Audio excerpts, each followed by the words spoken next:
और नहीं बस और नहीं. મનોજ કુમારની એક ફિલ્મનું ગીત હતું. જીવનમાં લોભ, ગ્રીડ, લાલચ, મને એ ગીત આની બાબતમાં અનુકૂળ લાગે છે, બહુ જ ગમ્યું મને. ઓર નહીં બસ ઓર નહીં. આપણી માનસિક વૃત્તિ એવી થઈ ગઈ છે કે આપણે આ શબ્દ બોલી જ નથી શકતા. ના ના ના ના ના, આપણામાં આવતું જ નથી. આપણામાં આવે હા હા. We people can't say no more. But what is the new terminology? We are saying have more, have more, have more. હજી વધુ જોઈએ છે, હજી વધુ જોઈએ છે.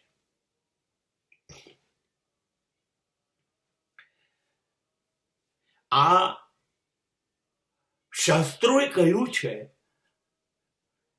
તમારી અંદર રહેલા 5 દુશ્મનો, એમાંનો એક દુશ્મન તો છે જ. પણ મને એની સામે શાસ્ત્રની રીતે વાત નથી કરવી. મને વાસ્તવિક જિંદગી સાથે, દરેક માણસ પોતાની જિંદગી ગુમાવી ચૂક્યો છે. જેની જિંદગી કહેવાય એ એને ગુમાવી દીધી છે. એ નથી એના મા બાપ પાસે બેસી શકતો, નથી પત્ની પાસે, નથી પત્ની પતિ પાસે, નથી બાળકો અને માતા પિતા, નથી મિત્રો, નથી ભાઈ બહેનો. બધું ગયું છે કેમ કે દરેકને આના સિવાયનું કંઈક જોઈએ છે. મને એક મકાન છે, બીજું, ત્રીજું, ચોથું, 10મું જોઈએ છે. મને એક ગાડી છે, 5 ગાડી જોઈએ છે. મને 2 તોલા સોનું છે, 20 તોલા જોઈએ છે. મને 50 વીઘા જમીન જોઈએ છે. એક એવી દોડમાં આપણે લાગી ગયા છે. હું પટાવા આવ્યો છું, મારે સિનિયર પટાવામાંથી ક્લાર્ક, પછી સિનિયર ક્લાર્ક, મારે આગળ જવું છે. હું કોર્પોરેટર છું, ત્યાંથી મારે ધારાસભ્ય બનવું છે, પછી મારે છેક MLA થવું છે, પછી પ્રધાન થવું છે. દરેક જણને એક લાલચ, લોભ એવો ચોંટી ગયો છે. પાગલ કૂતરાઓ કરડ્યા હોય અને જેમ દોડે ને એમ દોડ્યા જ કરે છે સવારથી સાંજ. મારો એક મિત્ર છે મુંબઈ, એણે મને એવું કહ્યું હતું કે એક દિવસે એવું બન્યું કે હું ઘરે ગયો અને મારું બાળક જે છે એ ઘરે મને જોયું એટલે એણે મમ્મીને પૂછ્યું કે આ કોણ છે, આપણે ત્યાં કોણ આવ્યું છે, મમ્મી આ કોણ છે? તો મેં કીધું એવું કેવી રીતે બન્યું? તો કે સોમથી શનિ હું સવારે 5 વાગ્યાની ટ્રેન પકડું છું ત્યારે એ ઉઠ્યો ના હોય, અને રાતે હું 9 વાગે આવું ત્યારે સૂઈ ગયો હોય.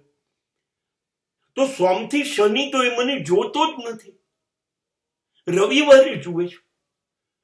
હવે બાળક એના બાપને ઓળખે નહીં એટલું તમે શું કામ દોડો છો? એ પૈસો તમે જે ભેગો કરો છો એ ભોગવવાનો, એ વાપરવાનો, પણ તમારી પાસે જગ્યા હોવી હશે ને. મને એક માણસે સરસ કહ્યું હતું, એક ગમે તેવો મોટો માણસ હોય, 250 ગ્રામથી વધારે એક ટાઈમમાં, વધુમાં વધુ 500 ગ્રામ કેપેસિટી હોય, તો એનાથી વધુ માણસ ખાઈ શકતો નથી. 6 ફૂટથી વધારે એની જગ્યા સુવા માટે જોઈતી. તો તમે શેના માટે દોડો છો? તમે ગમે તેટલું લઈ આવશો તો 500 ગ્રામ જ ખાવાના છે. તમે 40 રૂમનો બંગલો બનાવશો તો તમે એક જ રૂમમાં સુવાના છો, એક જ પલંગ ઉપર. 39 રૂમ ખાલી છે. 6 ગાડી પડી છે તો એક જ ગાડીમાં જવાના છો, 5 ગાડી પડી જવાની છે. અને નહીં છતાં જોઈએ તમે ભોગવશો ક્યારે? આ માણસોની 2 સ્થિતિ છે. હજી આવવું જોઈએ, ઓછું છે, હજી લાવો, હજુ લાવો, આ એકની સ્થિતિ છે. અને બીજી સ્થિતિ એ છે કે આવી ગયું છે તો જવું ના જોઈએ, એ બચવું જોઈએ, એ જવું ના જોઈએ, એ તો સચવાવું જ જોઈએ. એટલે એ જાય નહીં, એ એનું ટેન્શન છે, માટે એ કંજૂસ પણ થઈ જશે, લોભીઓ થઈ જશે, આવશે એ વાપરશે નહીં, અને નવું લાવવામાં એની પાસે સમય નહીં બચે. અને દરેકના મગજમાં જે પહેલા કમાઈ લો, બધું ભેગું કરી લો, પછી શાંતિથી બેસી જ્યારે જ્યારે તમે શબ્દ મૂકો છો ને ત્યારે પછી ત્યારે નથી આંખો સાથ આપતી, કાન આપતી, હાથ પગ કશું નથી ચાલી શકતા. 40,000 કરોડ રૂપિયા આજથી 40 વર્ષ પહેલા ધીરુભાઈ અંબાણી પાસે હતા ને, ત્યારે ડાઇનિંગ ટેબલ પર મગનું પાણી અને ખાખરા હતા.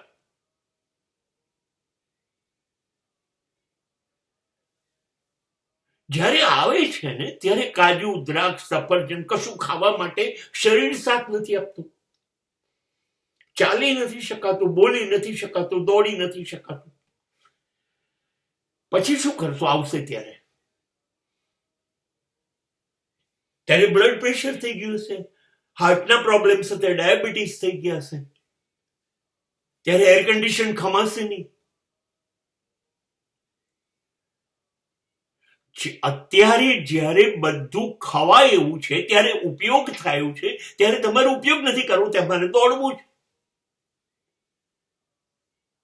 આપણી હાલત પશ્ચિમના દેશો જેવી છે. પશ્ચિમના દેશો આ જ કરી રહ્યા છે. Every moment they can think, they can work, they can talk, they can sing, they can dance in the language of dollars. અને અહીંથી ગયેલા ગુજરાતીઓમાં આ પાગલ છે જ, કેમ કે $1 ત્યાં કમાય છે ને અહીંયા 80 રૂપિયા થાય છે. એટલે ત્યાં 1,000 કમાય તો 80,000 ઇન્ડિયામાં થશે, 1 લાખ કમાય તો અહીંયા 80 લાખ થશે. એ ત્યાં એટલું દોડે છે કે એકબીજાને ઓળખતા નથી. રસ્તામાં મળે તો મળીએ સાંજે, અને સાંજે નહીં મળાય, શનિ રવિ રજા છે ત્યારે મળાશે. તમે પૈસા કમાઓ છો, કેટલા કમાશો? એક જગ્યાએ તો અટકવું પડશે, અને તમારે અટકવું જ નથી.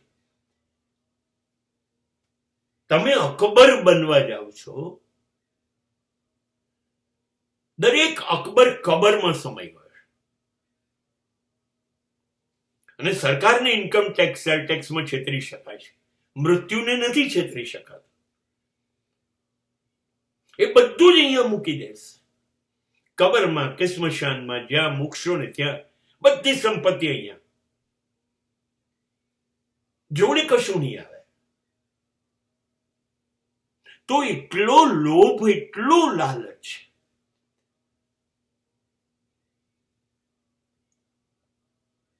આપણે ધનિક ભિખારી છીએ, પૈસાદાર ભિખારી છીએ. ભિખારી તો એટલા માટે દોડે છે, એની પાસે નથી. આપણી પાસે છે છતાંય દોડ્યા કરીએ છીએ, અને આ જન્મથી મૃત્યુ સુધી ચાલે છે. ઈચ્છાઓ ક્યારેય અંત પામતી નથી, અને આપણે મરણ સુધી દોડ્યા જ કરીશું એની પાછળ.